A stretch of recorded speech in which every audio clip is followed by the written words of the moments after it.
Sejam bem-vindos, companheiros e companheiras, aqui ao blog da Dilma. Primeiramente, Lula livre, segundo a Haddad presidente 13. Eu gostaria de pedir, fazer um pedido todo especial, na verdade, para vocês curtirem, comentarem, compartilharem essa live, aqui no blog da Dilma, que no caso, a gente está levando aí muitas informações atualmente, não só atualmente, desde quando ocorreu o impeachment em 2016, a gente está tentando conscientizar, trazer mais as pessoas para o campo político.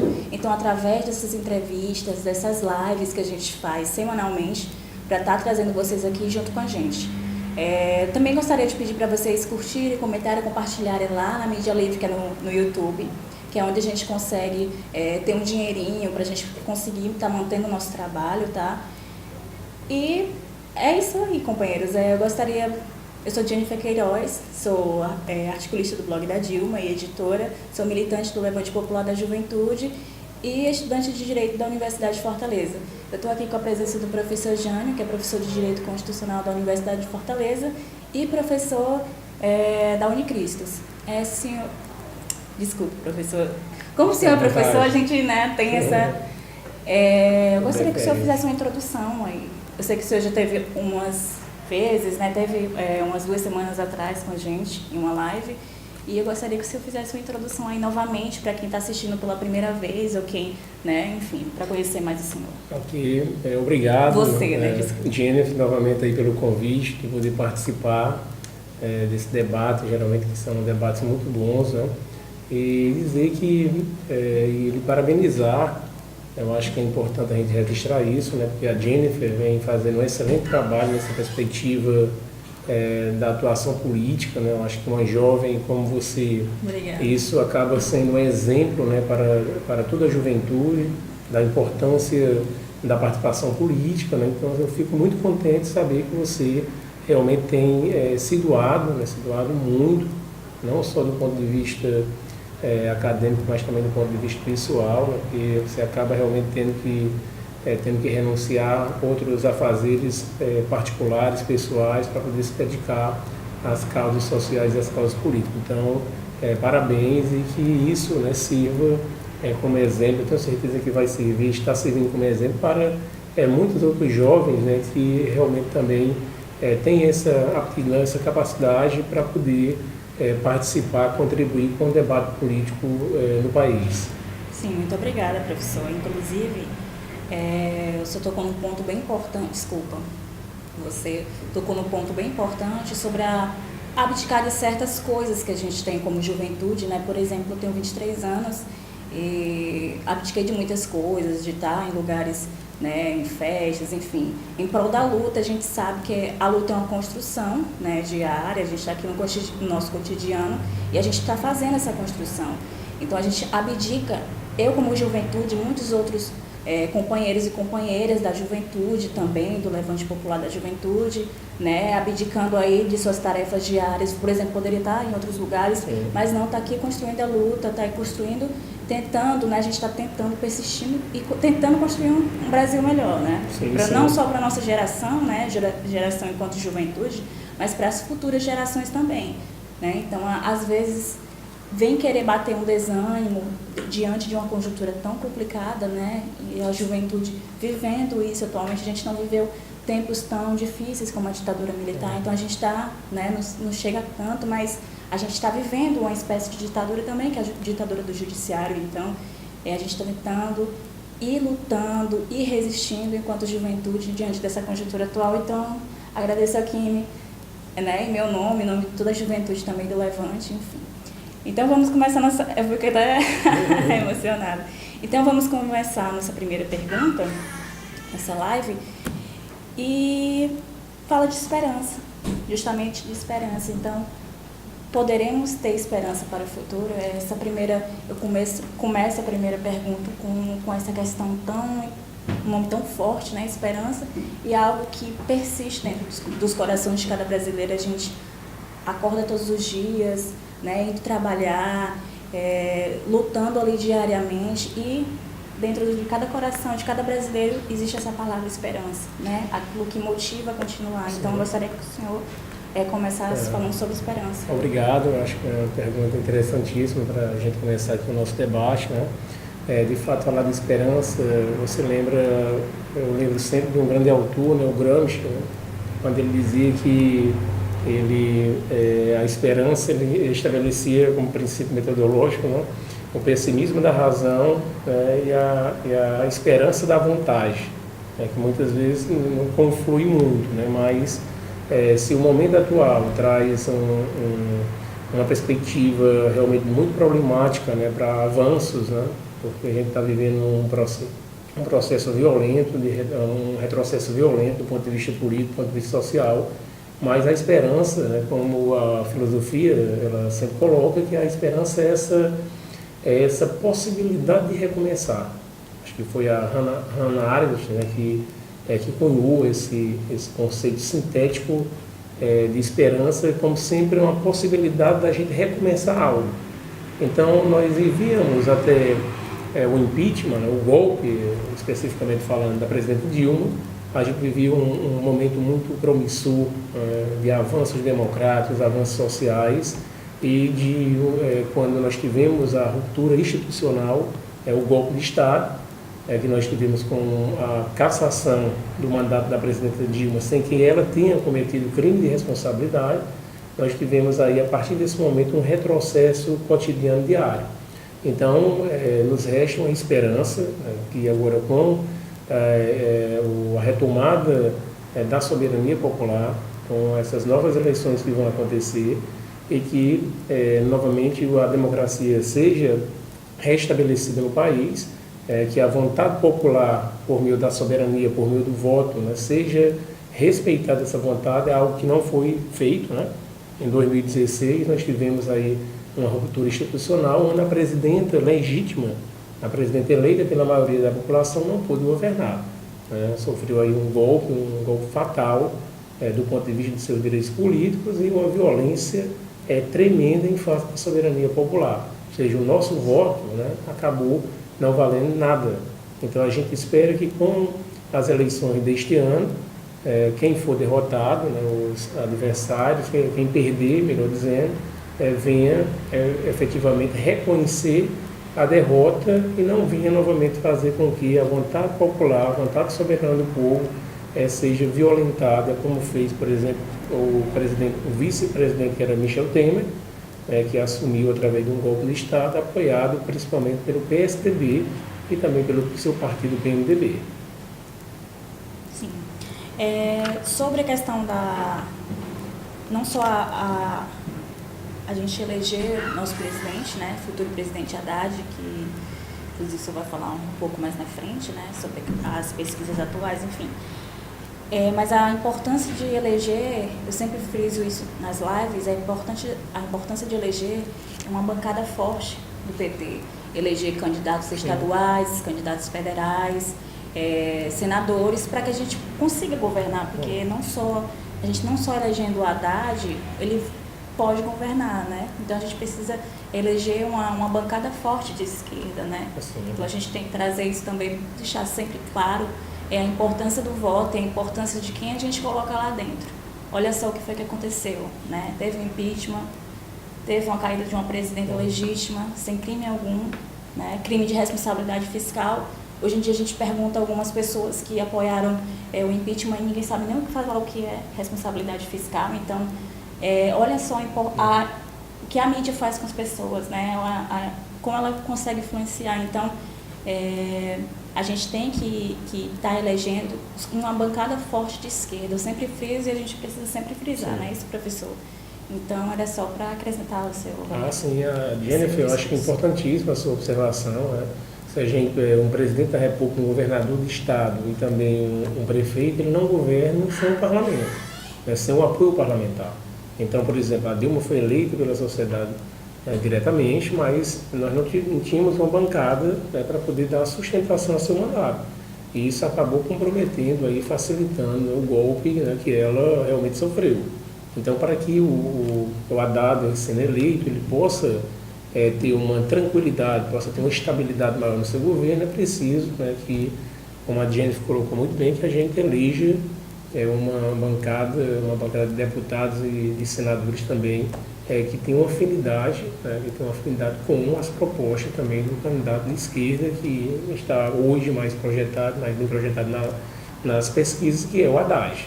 Então, a gente tem que escolher um parlamento, que possa, evidentemente, dar essa segurança para que o presidente possa governar. Obrigada, professor. A gente vai agora para a nossa segunda pergunta, e também eleições de 2018, mas tendo uma profundidade maior, né? Eu queria saber sobre qual sua análise sobre as expectativas para as eleições de 2018, né?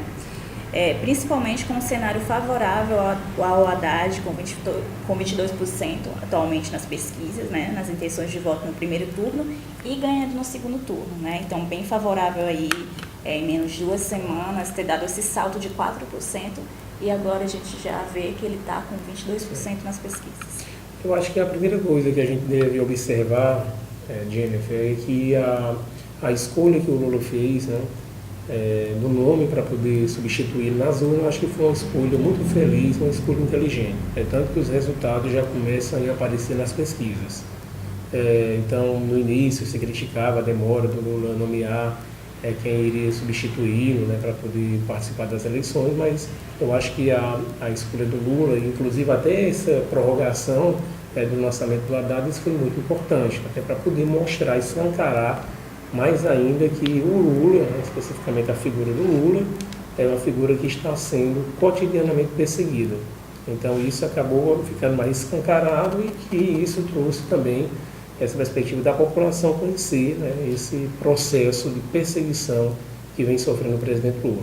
Então, assim, na perspectiva do Haddad, diferentemente do que muitos meios de comunicação, a grande imprensa, né, coloca que o Haddad realmente, por exemplo, perdeu no primeiro turno em São Paulo. Ora, se a gente observar, o governo do Haddad de São Paulo foi talvez o melhor governo municipal que nós já tivemos na cidade de São Paulo. Inclusive, conquistou prêmios internacionais. Agora, o que é que o problema do Haddad? O Haddad pegou uma imprensa extremamente conservadora, reacionária, contrária a ele, que boicotava, inclusive, grandes projetos centrais do ponto de vista, por exemplo, da mobilidade, como foi a questão das vias que foram abertas, a questão relacionada aos ciclistas, né? Então, você tem uma cidade que passa a ser governada numa perspectiva humana. Uma perspectiva humana e não uma perspectiva só empresarial, uma perspectiva só do concreto. Agora, realmente, como nós colocamos, é preciso ter um apoio também social para que isso possa também ter um respaldo da sociedade, e que muitas vezes o processo que nós temos hoje monopolizado da mídia acaba comprometendo muitos governos de esquerda, né, como foi o caso, por exemplo, do Haddad lá. Mas com tudo que você possa colocar numa perspectiva negativa, se a gente observar os avanços que nós tivemos no governo de São Paulo com o Haddad, ou seja, são avanços realmente que ninguém pode, de fato, colocar em xeque. Essa imprensa, como eu já falei, essa grande imprensa, essa imprensa que não tem nenhum compromisso do ponto de vista social, do ponto de vista democrático, muitas vezes, né? E quando a gente observa, por exemplo, o Haddad, né, em relação a outros candidatos, né, a gente observa que você tem um político que tem uma característica bem diferente de muitos que estão aí, né? Um político que tem uma formação política, né, que já vem desde a universidade. O Haddad é um professor de ciência política. O Haddad tem aquela tranquilidade que eu acho que todo governante deve ter para poder encarar os problemas que vão aparecer. É claro que a gente está aqui falando do Haddad, mas feliz com esse aumento, né, da projeção nas pesquisas, mas, Jennifer, a gente não pode baixar a guarda. Sim. Eu acho que o momento agora é um momento de luta. Nós estamos enfrentando adversários fortes, adversários com dinheiro. Essa direita, ninguém sabe como é que ela vai se comportar, a direita que o Geraldo Alckmin, né, e outros candidatos da direita, que ninguém sabe se eles vão ter a responsabilidade de não apoiar um candidato fascista no segundo turno. Sim. Porque pode ser que eles, mesmo que não dê o apoio explícito, mas de forma, a omissão já acaba sendo, né, nesse processo que nós vivemos, já acaba sendo um verdadeiro apoio indireto a uma tese que vem sendo defendida aí por setores extremos, do espectro político, né, e que isso pode trazer danos graves do ponto de vista internos, como também do ponto de vista externo. Então a gente espera que esse momento eleitoral todos tenham uma responsabilidade, seja enquanto estudante, enquanto professor, enquanto profissional, em qualquer área, a responsabilidade da gente observar que o que está em jogo não é apenas a questão partidária, o partido A versus o partido B. O que nós temos no cenário que está em jogo de fato é a própria sobrevivência ou retorno da democracia no país. Você tem dois projetos. Você tem um projeto popular, um projeto social, um projeto democrático que já governou e provou que é possível se governar para a maioria da população, que foi o projeto que foi levado à frente pelo presidente Lula e pela presidenta Dilma, um projeto que retirou 30 milhões de pessoas da linha da pobreza, e do outro lado você tem um projeto autoritário, um projeto que não respeita os valores, inclusive valores liberais, como a tolerância, a questão do respeito à liberdade sexual, a questão da diversidade racial. Então você tem um projeto democrático e um projeto fascista do outro lado. Então não dá nem sequer para levantar uma tese falsa, que a direita, principalmente a classe média, vem desenvolvendo agora, tentando colocar que é a ideia do antipetismo. Não existe essa questão do antipetismo. O que nós temos é o quê? É uma falsa ideia que é criada pela classe média para dizer que há uma rejeição ao PT. E quando você observa, que rejeição é essa? Uma rejeição onde você pega o PT, por exemplo, que é o partido preferido por 30%, aproximadamente 30% da sociedade brasileira. Você pega o maior líder político da história do país, é do PT. Você pega a questão eleitoral. Os últimos 4 presidentes da República foram eleitos pelo Partido dos Trabalhadores e com a possibilidade do 5º presidente ser eleito. E que tese é essa de que há uma rejeição ao PT? Pelo contrário. Isso é uma questão da classe média, que ela cria para autoconsumo. Inclusive, eu gosto de dizer o seguinte, que a classe média ela vive numa bolha. Ela vive numa bolha que é aquele local onde ela reside, e convive só com aquele nicho, das pessoas privilegiadas, e ela esquece outra realidade, que representa mais o país. Então ela acaba, por exemplo, se você for na periferia das grandes cidades, se você for para o interior, seja em cidades grandes ou pequenas, a gente vai observar que essa tese aí do antipetismo ela não existe. Até porque é uma questão objetiva. O partido preferido, o partido que está aí prestes a eleger o 5º presidente da República de forma consecutiva, apenas se alguém quiser, por exemplo, esconder a realidade, que vai estar defendendo essa tese aí do antipetismo. Eu acho que a tese que deve existir nestas eleições, em qualquer outra, mas mais ainda nesta, é a tese do antifascismo. É a tese de que a gente tem um candidato abertamente fascista, que não aceita, que já disse que não vai aceitar sequer o resultado eleitoral se perder, porque ele diz que as urnas podem ser fraudadas, então se ele ganhar não houve fraude, inclusive nas eleições que ele já foi eleito. Mas se, por exemplo, ele perder, no outro dia ele vai estar dizendo, no mesmo dia ele vai estar dizendo que houve fraude eleitoral. Então tem um princípio na democracia que é justamente você reconhecer as regras do jogo e respeitá-las.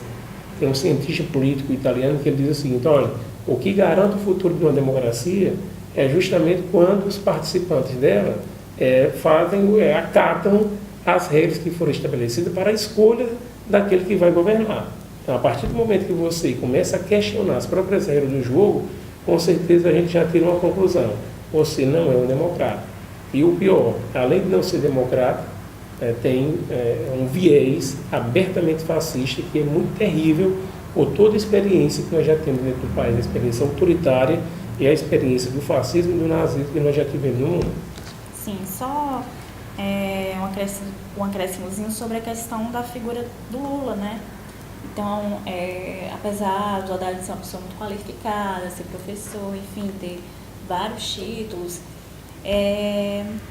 A figura do Lula é o que faz o diferencial dentro desse, né, que engloba tudo que está acontecendo. Então, esse salto que deu, a gente começa a analisar, começa a ver e se emociona muitas vezes, né? Que é o Lula, né? E o que é essa figura do Lula? Olha só o que o Lula faz em menos de 2 semanas. Na verdade, que tinha 4% depois que se oficializou o candidato, né? Indicado pelo Lula, deu esse salto assim que fez até a Rede Globo depois tirar que ele disse que oscilou. Não oscilou, ele subiu, ele tá igual um foguetinho, tá subindo ali e a gente, assim, tendo uma forma mais positiva de ver como um cenário favorável pra gente, ele ficar até em primeiro lugar e ultrapassar o Bolsonaro, que está bem pertinho disso, né? Se não me engano, o Bolsonaro é 28% e a Haddad, né, 22%. Inclusive aí, se a gente observar, o Lula é uma figura realmente assim, impressionante, né? Extraordinária, né? O que a direita queria e conseguiu foi condenar politicamente o Lula, né? Não há nenhuma prova contra o Lula não cometeu nenhum crime.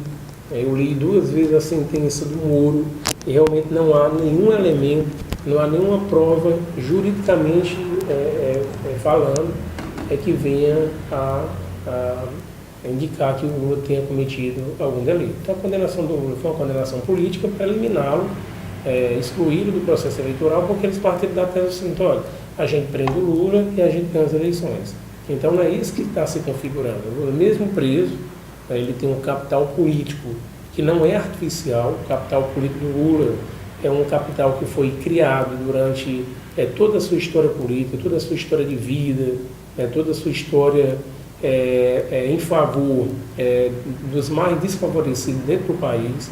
Inclusive você pega, por exemplo, uma frase do Delfim Neto, né, um conservador, Delfim Neto, economista, ele disse: olha, só tem uma pessoa aqui no Brasil que quando fala sobre pobreza, fala com sinceridade, que é o Lula. Por quê? Porque ele viveu. Como dizer, ele viveu essa experiência terrível que é a experiência da escassez. Então é por isso que ele, quando entrou no governo, ele disse: olha, o primeiro objetivo que eu quero alcançar é que todos no país tenham pelo menos 3 refeições diárias. Então quando você olha, por exemplo, Jennifer, a direita, e a classe média, muitas vezes parte da classe média, claro, a gente não pode homogeneizar, nós temos, por exemplo, uma parte da classe média e a direita que ela não entende por que é que Lula tem toda essa projeção, por que é que a população gosta tanto do Lula. Eles não analisam que o Lula, a questão política, né? O Lula tornou a questão social não um caso de polícia, como nós já tivemos essa perspectiva no Brasil, e temos agora um candidato, né, que quer transformar a questão social, né, novamente no caso de polícia, no caso de violência, né, como se pudesse resolver os problemas sociais graves e crônicos que nós temos através da violência, através do desrespeito, né?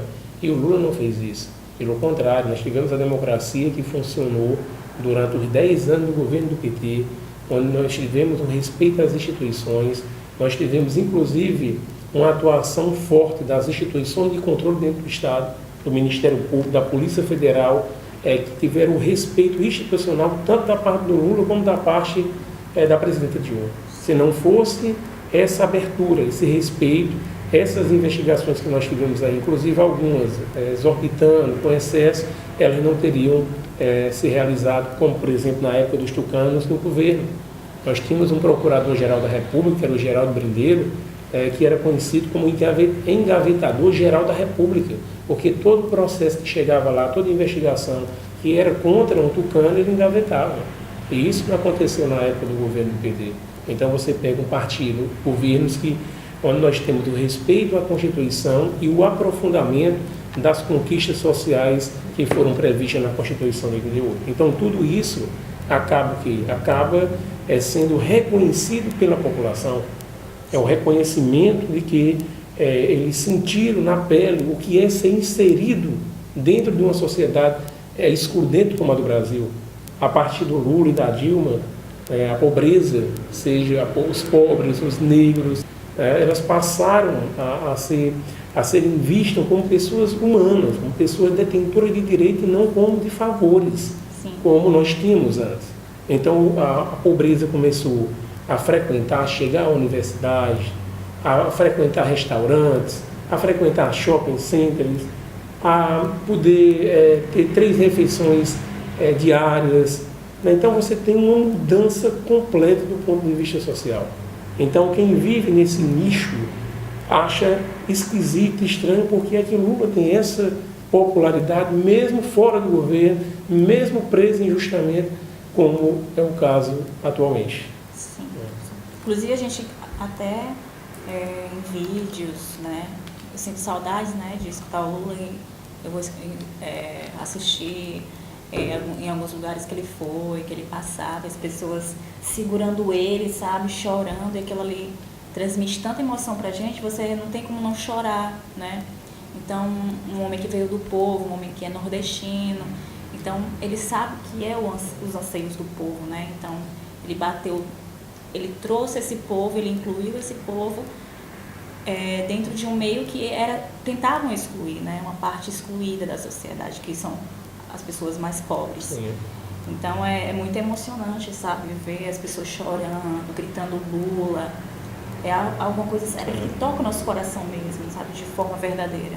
Inclusive ele sempre falava, se tem uma pessoa que não pode errar, nessa perspectiva sou eu. Eu lembro muito bem quando na eleição que ele foi vitorioso, quando ele fazendo um comício aqui em Fortaleza, ele disse, olha, eu não posso errar. Eu acabei de passar aqui na multidão uma criança de 10 anos aproximadamente, o abraçou, né, e realmente lamentou a situação que estava passando. E ele, quando sobe dentro do palanque, em cima do palanque, ele diz, olha, se tem uma pessoa que não pode errar neste país sou eu, porque a responsabilidade que eu tenho, tanto política quanto social, é muito grande. E a gente vai olhar o resultado, o período Lula-Dilma foi o período que mais nós tivemos, né, o aumento da igualdade social nos últimos 30 anos da história do Brasil. Então, é isso. Pronto, antes da gente ir para a nossa próxima questão, né, nossa próxima pergunta, companheiros e companheiras, gostaria que vocês curtissem, comentassem, compartilhassem essa live. Compartilha com o companheiro ainda que não curte a página, pede para ele curtir, pede para ele acompanhar aqui nosso trabalho, tá? A gente faz com todo carinho, traz temas diversificados aqui, né? Agora, atualmente, a gente está voltado para a eleição, para a questão da prisão do Lula, mas podem mandar pautas que a gente vai atender aqui, pode mandar nos comentários da live, pode comentar no Message também, enviar uma mensagem aqui pra gente, tá? A gente vai ficar muito feliz em receber as suas mensagens, tá? A gente recebe elas com todo carinho. A gente vai agora para a terceira pergunta, né? Que é justamente, você até tinha iniciado assim, uma forma abrangendo essa pergunta, mas eu vou direcionar essa pergunta agora e você direciona a sua linha de pensamento. O que é importante fazer para que a Haddad continue crescendo nas pesquisas diante dessa conjuntura difícil? Então, você acabou aqui, né, inicialmente respondendo, mas eu gostaria que você especificasse mais. Jennifer, nós temos que ter muito cuidado, porque assim, o Haddad, de fato, ele cresceu muito, né, em 2 semanas, mas a gente não pode baixar a guarda, né? Eu acho que esse momento agora é um momento muito mais complicado, porque é um momento de reta final do primeiro turno, e aí automaticamente, se for ter segundo turno, que a nossa esperança é que o Haddad pudesse ganhar logo no primeiro turno, para a gente eliminar qualquer possibilidade de termos um fascista na presidência da República. Mas em não conseguindo, né, essa eleição ser decidida e ganhando o primeiro turno, a gente sabe que o segundo turno também é muito rápido. Então, assim, o que eu peço aqui a toda a militância, a todos os simpatizantes de esquerda, né, é que a gente possa, de fato, ver a responsabilidade que nós temos em mãos, porque não dá só para deixar, por exemplo, nas mãos do companheiro Haddad, até porque o país é muito grande, o país é muito complexo, então a gente tem que cada um fazer a sua parte. E o que é fazer materialmente, concretamente a sua parte? É convencer dentro de casa aquele indeciso, aquela pessoa, o primo, né, o irmão que está ali indeciso, então, e também conquistar aqueles que votam em outros candidatos, né? Principalmente para a gente evitar o tal do ele não, né? Eu acho que é até bom a gente discutir daqui, tratar em cima, não, a gente tem que tratar dos indecisos agora, né? Daquelas pessoas que não têm candidato, porque às vezes você tentar debater é muito mais favorável você debater com uma pessoa que não tem ainda um candidato, que tem muito ainda, né, para a gente ver nas pesquisas, do que uma pessoa, às vezes, que decidiu por aquele candidato que a gente menciona. Isso né? que você está colocando é importantíssimo, porque nós temos um grande número ainda de eleitores indecisos. Então, isso, inclusive, pode ter pode mudar, inclusive, até o resultado eleitoral. Justamente. Pela quantidade tão grande que ninguém sabe como esse eleitor vai se comportar. Claro que quando o candidato começa a crescer, a tendência é que ele atrai também os indecisos, mas a gente não pode arriscar. Quem tiver indeciso, né, todos nós temos que correr atrás, conversar, sem violência, sem agressão, para que a gente possa, de fato, conquistar o voto dos indecisos e realmente mostrar que o nosso projeto, para aqueles que estão enveredando para outros candidatos, a gente mostrar que o projeto da esquerda, e especificamente o projeto do Haddad, é um projeto melhor para a sociedade brasileira, é um projeto que tem o respaldo constitucional, é um projeto que respeita os valores democráticos. Né? Então, isso é fundamental. Então, a gente, a partir de hoje, eu convoco aqui toda a militância, todos os simpatizantes, todos os filiados aos partidos de esquerda, especificamente aqui ao PT, para que a gente possa fazer aquela militância antiga, né? Aquela militância de porta em porta, bater na porta do vizinho, e conversar com o vizinho na calçada, no elevador, seja na escola, na universidade, na faculdade, em qualquer local. Porque se cada um conquistar mais um voto, pelo menos, a gente pode, inclusive, quem sabe... Né, um voto e conquistar outro, e conquistar outro, com conquistar certeza, outro, né? A gente pode, quem sabe, conquistar logo essa vitória logo no primeiro turno. E se não der, a luta continua no segundo turno, porque a luta realmente ela é permanente, né, ela continua. Com certeza, professor. A nossa quarta questão é, depois das eleições, né, que a gente está lutando para que, com certeza, seja algo favorável,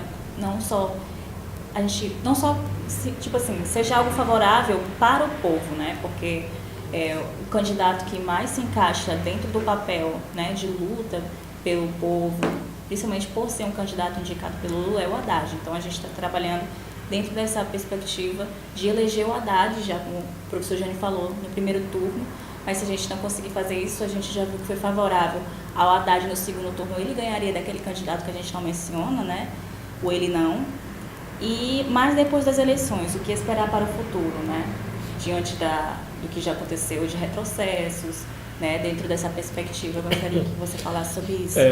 O chamado o dia após, né? O dia após a vitória, evidentemente, é um dia que precisa ser repensado muito bem, e principalmente um governo que vem a ser eleito, né, da parte da perspectiva da esquerda, precisa que a gente tenha toda essa união também pós-eleição.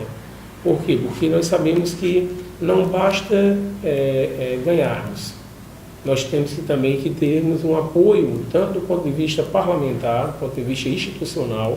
É por isso que a esquerda tem que deixar essas diferenças, essas questúnculas, para pensar o país, para pensar um projeto maior de governo dentro do Estado. E também o que o governo, também o Haddad, não pode jamais esquecer justamente a questão do apoio social. O apoio social é fundamental. O Haddad tem que ter um canal aberto, direto com os movimentos sociais. Por quê? Porque são esses movimentos que podem abortar uma possibilidade, a gente não quer que isso aconteça, mas uma possibilidade, por exemplo, de um novo golpe, ou então, até mais, de forma mais drástica, uma ruptura democrática dentro do país.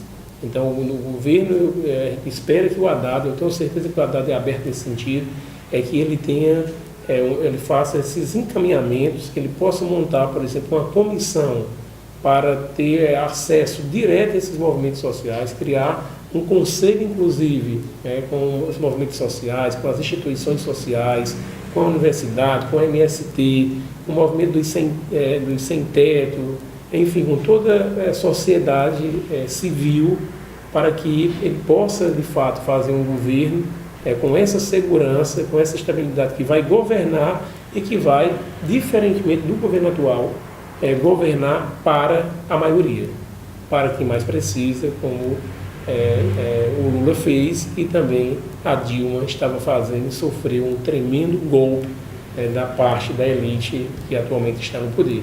Uma elite, inclusive, muito corrupta, que dá um golpe, nós tivemos aqui um golpe que foi dado por corruptos sob a pretexto, pior, a pretexto de combater a corrupção.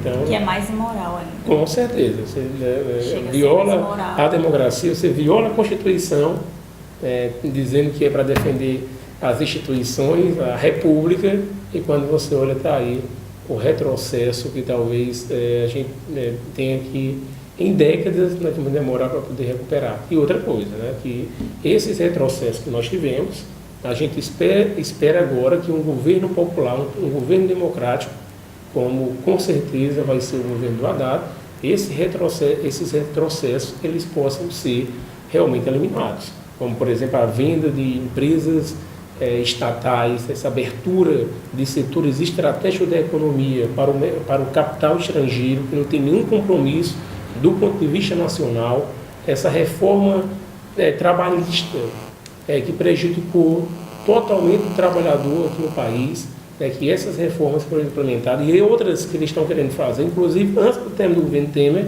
que é a reforma da Previdência, e que ela seja abortada e as que foram realizadas, elas sejam revertidas. Por quê? Porque o governo vai chegar com legitimidade popular para poder fazer, reverter esse retrocesso produzido por um governo golpista, como é esse que nós temos atualmente no país. Sim. Jânio, eu estava lembrando aqui, enquanto você falava, que até compartilhei no meu Facebook também, seria a primeira vez que eu iria, no caso, votar no Lula, né? Porque quando eu tirei meu título de eleitor, eu tirei com 17 anos, né? A idade que você pode tirar com 16, daí um ano depois eu tirei com 17 para votar na Dilma. Enfim, tava super animada, porque eu ia votar a primeira vez no Lula e tudo, né? Depois que ele foi preso, assim, aí bateu aquele soco mesmo no estômago. Enfim, mas não perder nunca a esperança, né, como a gente falou, e trabalhar em cima dentro dessa perspectiva da luta, resistência, junto aos movimentos sociais, mas bate aquela coisa, sabe? Nossa, enfim, uma pessoa com 72 anos, né, ainda teria a oportunidade de votar nele, a gente iria sim eleger ele no primeiro turno, porque nas pesquisas ele estava em primeiro turno, né, então foi realmente mais um golpe dentro dos golpes, né? Sim, claro, mas assim, Jennifer, apesar que eu de fato também lamento como você, mas assim, o Lula fez uma excelente escolha, né? Porque o Haddad, eu acho que é a questão da esperança, sim, ou seja, o Lula vai estar bem representado nessa perspectiva. Né? Porque era meu desejo votar no Lula, sim, né? Um desejo pessoal, né? O candidato do Lula, ele escolheu muito bem o Haddad, né? Inclusive fala muito bem nos debates, tem muita calma, claro. Que é algo mas que o Lula é Haddad e Haddad é o né? Lula. Hoje não dá mais para você diferenciar essas duas figuras. É verdade. Lula, Haddad é Lula. Quem vota num, vota no outro, e vota no outro, vota também no Lula. É verdade. Nunca a gente tem sempre que pensar no companheiro Lula, né, que estava preso. Enfim, a gente tem que trabalhar depois das eleições para ver quais as possibilidades que a gente vai trazer, né, para que Lula, né, seja solto. Enfim, a gente vai ver como é que funciona até o futuro. A gente espera, né, que com essa eleição, né, as coisas comecem, as instituições democráticas comecem novamente a funcionar dentro do país. Né? Que Lula, como o Haddad colocou, Lula tem direito, né, à graça, à anistia, a indulto, ou seja lá qualquer instrumento jurídico. Lula tem direito à sua liberdade porque Lula é um inocente. Lula não cometeu nenhum crime, Lula é um preso político, sim, inclusive reconhecido internacionalmente. A própria ONU concedeu uma liminar cautelar para que ele possa se candidatar, e dentro do estado de golpe que nós vivemos, é um estado que permanece atuante, muito forte, esse estado acabou inviabilizando isso. Mas mesmo o Lula preso, eu acho que, como o Lula mesmo ressaltou, a eleição do Haddad, a vitória do Haddad será um golpe fatal contra o golpe que foi dado contra a democracia brasileira em 2016. Então eu tenho muita confiança e que todos nós vamos fazer a nossa parte, cumprir o nosso papel, nossos deveres, para que as condições democráticas elas voltem novamente ao nosso país. E isso pressupõe condição essencial, fundamental, a eleição, a vitória do nosso candidato, que é o Haddad. Com certeza. No caso, a gente tem mais duas questões, mas eu vou acabar juntando as duas, okay, né? Para ficar até uma resposta da outra também, enfim.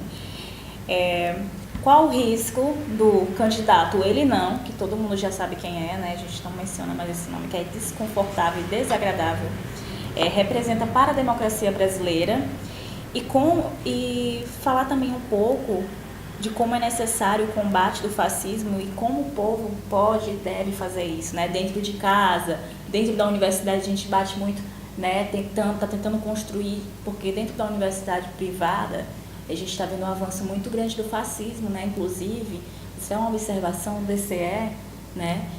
Recebeu muitas críticas, chamando que o DCE não representava a universidade, dizendo que o DCE era coisa de vagabundo, não sabe, parece que as pessoas não sabem o que é a história do DCE, a luta dos estudantes dentro da universidade, falando que voltasse para a UFC para fumar maconha, enfim. Foi totalmente assim, algo desconfortável de ler, enfim, simplesmente porque aderiu à campanha Ele Não. Okay. Só por isso, professor. Então, a gente está lutando contra a maré, lutando dentro de uma universidade que é elitizada, né? Enfim, então a gente está criando espaços dentro da universidade, né? Porque tem muita gente ainda que precisa de certos cuidados, né, ali, principalmente nas disciplinas sociais, né, algumas informações a mais. E a gente está tentando construir esses espaços dentro da universidade, principalmente a universidade particular, que é um campo bem difícil de se trabalhar, principalmente devido a isso, por ser elitizada, por ter uma forma diferente de visão. Inclusive, teve um amigo meu do movimento que não é do Levante, né, do MTST, que ele falou assim para mim: a estética das pessoas daqui é diferente, né? Ele quis dizer o quê? Só gente branca, só tem gente branca. É muito raro a gente ver estudantes negros numa universidade mas mudou muito, né? Não, se você observar, não dá para... A gente conseguiu muita coisa. Nós estamos tendo um retrocesso agora, novamente, com o Temer. Mas, por exemplo, quando eu fiz graduação, você tinha praticamente salas que eram monocô, como se diz, né? E mas a sala passou a ser... O que eu digo, professor, o que eu digo é que a gente precisa muito avançar, porque a gente está no século XXI e a gente não está vendo muita diversidade de estudantes dentro de universidades particulares, né? A gente está trabalhando para justamente trazer estudantes que não têm condições de estudar, né, numa universidade particular, pelo ProUni, pelo FIES, estudantes da periferia, para estar dentro das universidades, que é o lugar que eles têm que estar. Mas você pega, por exemplo, o governo Temer, que praticamente eliminou a possibilidade do povo estudar hoje, não é verdade? A gente tinha bolsa ProUni, FIES nos dois governos da Dilma, né? As pessoas conseguiam com facilidade no financiamento, conseguiam, elas iam, não tinha burocracia, né? Tinha a burocracia da papelada que você tinha que levar, enfim. Mas para conseguir, as pessoas solicitavam e conseguiam o financiamento. Com o Temer, teve gente que trancou, teve gente que saiu da universidade porque não tinha como pagar uma universidade particular. Então, mas o que eu digo, né, dentro desses combates, é sobre esse candidato. Isso que eu repito, a gente acabou, né, debatendo aqui. Ok, Jennifer, eu acho que é importante essa última pergunta. São duas perguntas. A primeira é sobre a questão relacionada aí ao candidato Ele Não, né? Eu acho que ele representa assim, um risco muito grande um risco à democracia do país. Eu gosto até de dizer o seguinte: o Ele Não é um candidato esfericamente inconstitucional, por qualquer ângulo de observação que possa ser analisado. Então, se você pegar, por exemplo, o discurso do Ele Não, você pega um discurso que é homofóbico, abertamente homofóbico, quando ele chega e diz que não preferia que o filho morresse do que saber que o filho era homossexual. Você pega um candidato que é racista, um candidato racista que chega para uma cantora e diz que os filhos foram bem criados e por isso os filhos não se casariam com a negra. Você pega que do ponto de vista étnico, um candidato que chega e diz que os quilombolas não servem nem para procriar e que trata como sendo animais, como arrobas, não sei quantas, o mais leve pesava não sei quantas arrobas e que não serviam nem para procriar.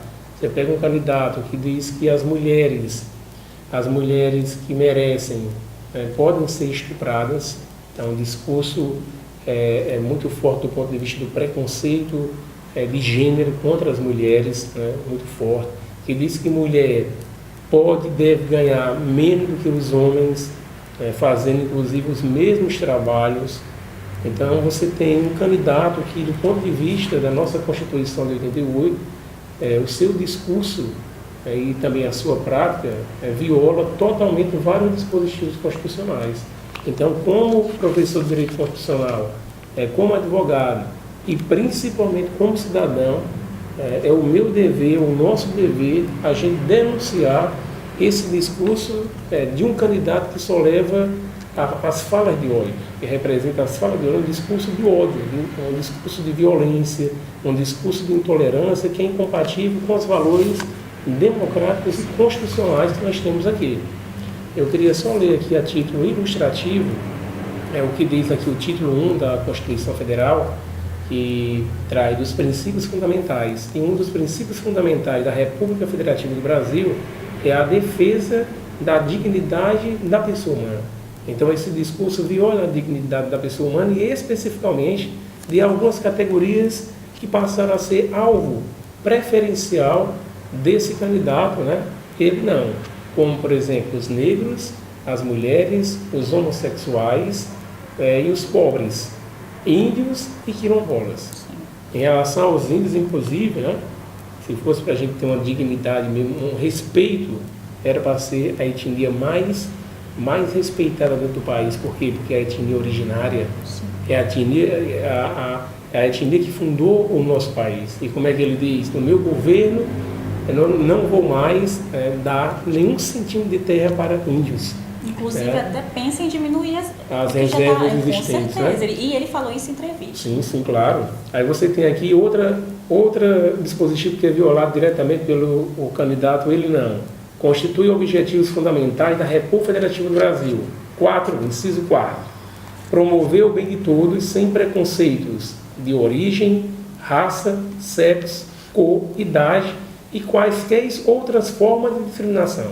Então, quando você pega todo o discurso desse candidato, ele viola frontalmente o que nós temos na Constituição.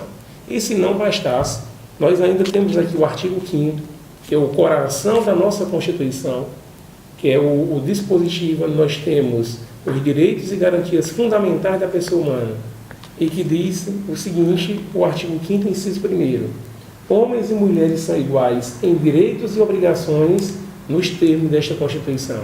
Então, quando ele chega dizendo que a mulher deve ganhar menos do que o homem, o seu discurso é totalmente violador desses dispositivos que eu mencionei e especificamente desse aqui que eu acabei de ler.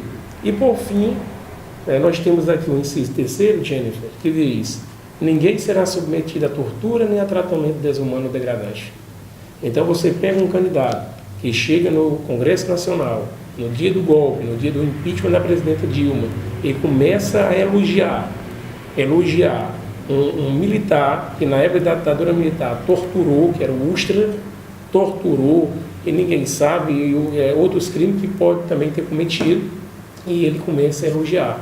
Então, a própria Constituição, ela veta totalmente a questão da tortura dentro do país. Se você tem um candidato que defende, inclusive, a tortura, inclusive na época do regime militar.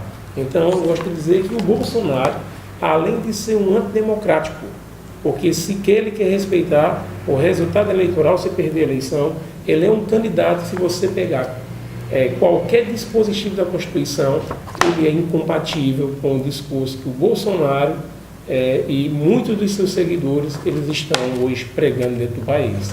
E por fim, para completar, não sei se ainda tem um tempo... sim, inclusive eles nem aceitam, foi hackear o grupo das mulheres contra o Bolsonaro, né? Eles não aceitam nenhuma força, né, das mulheres. Sim. Fizeram lá essa brincadeirinha e colocaram várias coisas, inclusive até eu participo desse grupo. No dia que hackearam, colocaram várias coisas desconfortáveis, sabe, falando desse candidato. Algo assim que às vezes a gente não compreende, né? Enfim, só para acrescentar, e justamente era na questão do combate, como a gente pode combater, né? Justamente. Eu acho que a eleição, o Chico Buarque tem aquela canção, né? Mirem-se no exemplo daquelas mulheres de Atenas, Eu acho que hoje as mulheres do Brasil, elas passam a ser um exemplo para o mundo. Nós temos aí um movimento que vai acontecer agora dia 29, e aqui, Jennifer, eu aproveito para convidar não só as mulheres, mas também convidar os homens, né? Convidar todos os homens para que a gente possa levar também, enquanto pais, levar nossas crianças, né? Acompanhar as esposas, os namorados, as namoradas, enfim, chamar todo mundo para esse grande movimento que vai acontecer agora dia 29 em todas as cidades do país, que é justamente o movimento que está sendo intitulado Ele Não, que é justamente um movimento que, inclusive, não está se direcionando especificamente a nenhum partido, mas é um movimento que é contra o fascismo. Por quê? Porque foi identificado, a sociedade está identificando, que esse candidato, né, Ele Não, é um candidato que ele tem um discurso totalmente fascista e incompatível com os valores democráticos e constitucionais que nós temos. Então é importante, quanto mais tivermos, quanto mais um movimento nacional, movimento né? forte, aderido também amplo, internacionalmente. Né? Inclusive internacionalmente. Então, as mulheres do Brasil, juntamente com os homens agora, sábado que vem, nós vamos fazer um grande movimento e dizer o seguinte: olha, nós não vamos aceitar, nós não queremos um fascista na presidência da República. Sim. Inclusive, Jennifer, o Brasil hoje está sendo visto como um laboratório. Se nós não conseguirmos, que nós vamos vencer esse fascismo que está dentro do país, isso poderia ter uma repercussão internacional. Sim, Porque o Brasil é visto inclusive internacionalmente, é visto historicamente como aquele país onde nós temos as condições mais propícias para que a democracia possa se aprofundar, né, por essa nossa abertura para o mundo. Então, a partir do momento que você tem um candidato que, inclusive, não reconhece nem sequer as Nações Unidas e que tem um discurso desse, ele pode realmente assim, influenciar negativamente a América Latina e, inclusive, o mundo. Então, nós vamos, evidentemente, que não passarão. Em 64, quem lutou nos entregou esta Constituição aqui de 88. E agora a nossa responsabilidade, e olha que ela era muito mais difícil de lutar, porque era contra o poder que matava, que torturava. Então a gente tem que evitar que chegue ao poder um candidato desse, e que práticas, inclusive hoje, conversando com algumas pessoas, tem algumas pessoas já temendo, inclusive, a eliminação física. Se esse candidato chegar a ser eleito, e que ninguém sabe o aprofundamento do estado de exceção que nós vamos ter. Então, eu tenho certeza que as mulheres vão fazer um lindo movimento, um grande movimento, e que esse movimento vai ser o ponto de inflexão. Vai ser o ponto de inflexão para a gente mostrar que nós não vamos aceitar dentro do país um governo de fascistas, já basta um governo de ladrões como nós temos atualmente, de corruptos. E esse governo vai ser derrotado agora nas urnas e vamos impedir simultaneamente que um fascista venha assumir o poder. Sim. Bem, companheirada, a gente já está no fim da live. Foi rápido, né, professor? Rapidinho, né? Gostaria de agradecer a participação de todo mundo que está interagindo aqui com a gente na live, mandar um abraço, um beijo, um cheiro no coração. Eu queria também mandar um beijo pro meu namorado, Dan Ferreira. Enfim. Não conheço, mas também um abraço, viu? E agradecer também aqui a participação do professor Jânio, que se disponibilizou, né, como professor e como militante também. Também está convidado para outras lives, mas ele já é de casa, ele sabe disso, enfim, eu sempre faço os convites e ele dá possibilidade, porque também ele tem um tempo bem corrido. Eu queria... Oi? Terceira participação. Verdade. Sim, a terceira. Já estou aqui, olha, me acostumando aqui duas, com a... né? Teve outra participação em outro quadro, mas gostaria muito de agradecer sua disponibilidade de estar aqui com a gente. Eu gostaria de aproveitar. Está passando um pouco, né, do seu conhecimento, porque aí você aprendeu um pouco do seu conhecimento, que tem bastante aí, para a companheira daqui que está nos acompanhando, para sanar, né, todas as dúvidas, ou então parte das dúvidas. Com certeza. Enfim. Vamos verificar aqui para a próxima vez. Aproveitar aqui e mandar aqui um beijo aqui para a minha esposa, né, e também para os meus filhos, né, que estarão comigo, né. Meu filho é Gênio Filho, foi uma alta homenagem, né, e também a minha filha Luana e a minha esposa Lívia, né. Eu espero que também possam estar nos assistindo e que colaborem também significativamente né, com a defesa da democracia dentro do país, como todos nós, é uma responsabilidade de todos, é um dever de todos. Né? Sim, companheirada, não esqueça de curtir, comentar, compartilhar aqui no blog da Dilma, compartilha com um companheiro que não conhece a página, compartilha com os familiares, compartilha com todo mundo que vocês quiserem, fique à vontade. E lá no YouTube, Mídia Livre, não esquece de assistir, pode assistir, tem bastante material de conjuntura, o que dá isso, aperta lá o sininho para tudo que for postado, vocês receberem notificação. Enfim, conto com a participação de vocês, que eu sei que vocês vão estar juntos com a gente aí nessa construção, nessa luta, nessa caminhada. E muito obrigada pela participação de vocês. Um beijo, Haddad 13, né? Lula livre, e muito obrigada pela participação. Lula livre, Haddad 13. Isso.